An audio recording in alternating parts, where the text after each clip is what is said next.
Artas robotic technology was a breakthrough technology in the hair restoration. Our robot here in New Horizon Center for Robotic Hair Transplantation was introduced over 3 years ago, right after it was approved by the FDA, and it was one of the first robots in the world. I was concerned about hair loss of 10 years probably, but there was never a chance to kind of follow the dream to get the hair back. The robotic procedure is basically the same as time-proven follicular unit extraction, but because of the computerized system that measures the angles, the depth, the definition of the hair, the quality of the hair, it puts this all in the algorithms that allow us to remove the hair follicles faster, better and less injured. I was considering other options, but that was kind of hard for me, and looks and sound painful. All these things that men are worrying about, and really men are not the best patients to deal with the surgical procedures and the recovery. All of this is taken away from the equation. I didn't realize that you can go and have a hair done within 1 day. This is how we're going to distribute the hair. The frontal hairline is going to be restored, and we have measurements and marks for the frontal hairline. And then we're going to do second zone behind it, which will be much less density, just to fill up the gaps in his hairs. And then we're going to do the crown. At this moment, crown is done only by hands. Okay, now we're going to transfer it to the robot, and this contains the plan for our operation today. As you can see during this presentation of one of the cases that we performed in our clinic, the patients spend their first couple hours in the position reminding us of massage table. Now we're going to start the harvest on the back of the head of the follicular units. So I'm going to apply the tensioner here to make the scalp tense, and then the robot is going to come over the head and start harvesting. I always tell the patients that it's a little bit of like flying long distance on the airplane, that you can get up to the bathroom, you can have some lunch, but generally spend your time in your chair. The procedure is so simple and so unpainful that I was able actually to send some emails, business emails, during the procedure. It didn't stop me to do that. So what we see here is the robot is making a punch first with the skin, and these are actually the pictures of these punches that we just did. So as it goes, it takes a picture of the positioning of the needle. And so the first is the sharp punch that creates a nick in the skin, and then the blunt needle comes out and drills around the follicle, so it releases it. And then the technician is picking up the hair from the back of the scalp. And the green dot is the place where actually the harvest is happening right now, and the maroon dot is the next side. So I can control here the depth, the angle, and the advancement of the harvesting, but generally it's most of these parameters are calculated by the robot. Until a few months ago, the sites or holes that actually are made with the needles to position the grafts were made manually. And now our center was chosen as the first one in the world to be a commercial site for this part of technology, and we are able now to not only retrieve the grafts from the back of the head, but also create sites.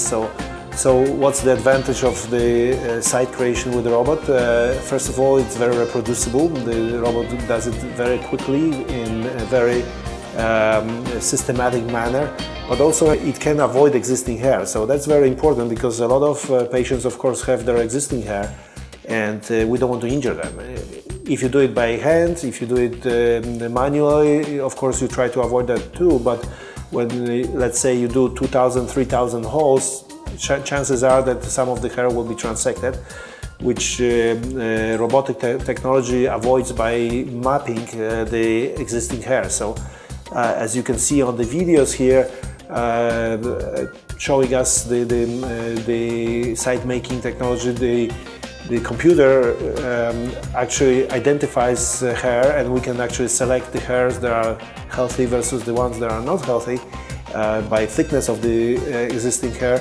and we can avoid the good hair, go through the hair that is already terminal hair that is not going to produce a nice result, and this way fill up the areas that needs to be filled versus avoid the areas that are still covered by the existing hair.